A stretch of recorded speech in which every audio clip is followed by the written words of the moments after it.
All right, let's get into it. We're about to dig into one of the wildest, most baffling mysteries in American history. Seriously, it's a story that kicks off on a stormy night and ends with a man literally vanishing into thin air. I mean, just think about that for a second. It sounds completely impossible, right? Like something straight out of a Hollywood blockbuster.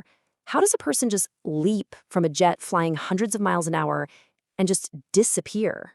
Well, this isn't a movie script. On November 24th, 1971, that is exactly what happened. And it kicked off a 50-year-old cold case that still fascinates and, frankly, frustrates just about everyone who looks into it. Yeah, the story of D.B. Cooper is really the story of a ghost at 30,000 feet.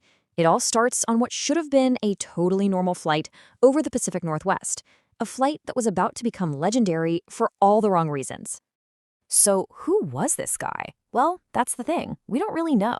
D.B. Cooper was just an alias. But what we do know is he was this calm, polite guy who told the flight attendant he had a bomb, got a huge ransom, and then ordered the plane back up into the sky with a very specific and incredibly dangerous escape plan. See, his escape plan wasn't some getaway car waiting on the tarmac. Nope. It was a jump into nowhere. A leap of what you could call faith, or maybe just total foolishness, into the brutal, dark, unforgiving wilderness below. Just try to picture this for a second. It's pitch black outside, a freezing rainstorm is raging, and Cooper is totally alone in the back of this plane. At 8 p.m., a warning light flashes up in the cockpit. The rear stairs, the only way out, are lowering into the roaring wind. Then, just 13 minutes later, the pilots feel this subtle little bump. That was the moment. When the plane finally landed in Reno, D.B. Cooper was gone. Okay, so a man can vanish, but he almost always leaves something behind, right? Investigators were left with just a few little breadcrumbs, clues that honestly only made the mystery deeper. They painted this really confusing picture of a guy who was either a brilliant expert or a totally reckless amateur. So the first clue seems so insignificant. Before he jumped, Cooper just calmly took off his black clip-on tie and left it on his seat. For decades, it was just another piece of evidence. But with modern tech, it turned into one of the most fascinating clues in the entire case. So using these incredibly powerful electron microscopes, investigators found something pretty astounding on that tie. We're talking particles of pure titanium and other rare earth elements. Now, back in the 70s, this wasn't just common dust. You'd find this stuff in high-tech aerospace facilities, pointing directly to companies like, you guessed it, Boeing, which was right there in the Seattle area. So was Cooper an insider? All right, clue number 2.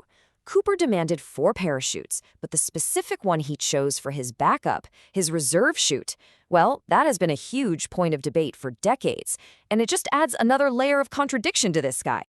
This is the part that just messes with your head. He picked a dummy reserve parachute, one that was literally sewn shut for training demonstrations. It was completely useless. He left a perfectly good working reserve chute behind on the plane. So, was this the fatal mistake of an amateur who had no idea what he was doing? Or is there some other explanation that we're all missing? And then, of course, there's the money. $200,000 in unmarked $20 bills. For almost 10 years, not a single one of those bills ever surfaced. The entire ransom just seemed to have vanished with Cooper, until 1980. That's it. Out of $200,000, this is all that has ever been found. 3 small, rotting bundles of 20s. A young boy was digging a fire pit on this sandy riverbank, and he just stumbled upon the cash. Now, the discovery was a total bombshell, but it just created way more questions than answers.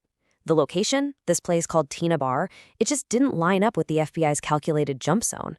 And the way the bundles were still held together by rubber bands, it seemed to defy the physics of tumbling down a river for years. It just didn't make any sense. So all of these baffling clues, the tie, the parachute, the money, they all lead to this one big debate at the heart of the case. After all this time, the question is still exactly the same. Is D.B. Cooper dead? Or is he rich? And you can see the conflict right here. The he died argument is pretty strong, right? He jumped into a freezing storm at night over a dense forest wearing a business suit with a parachute he couldn't even steer and maybe a useless backup. But the case for he survived is just as compelling. No body, no parachute, and no spent money ever popped up in circulation. It's like for every piece of evidence that says he failed, there's a big, gaping hole where evidence of that failure should be. So, with no definitive answer, the official FBI file technically remains open. The unsolved legacy of D.B. Cooper has basically turned him into modern American folklore, a symbol of mystery, of maybe even a little anti-establishment rebellion. Let that really sink in for a moment. With all the advancements in aviation and security that we've had since 1971, his case is still completely unique. He is the one that got away, a ghost who just stepped out of a plane and straight into legend. So that's where this incredible mystery leaves us. Was D.B. Cooper some kind of genius who pulled off the perfect crime and just melted back into society? Or is he just a ghost in the forest, his bones and the rest of that money still waiting to be found somewhere out in that vast wilderness?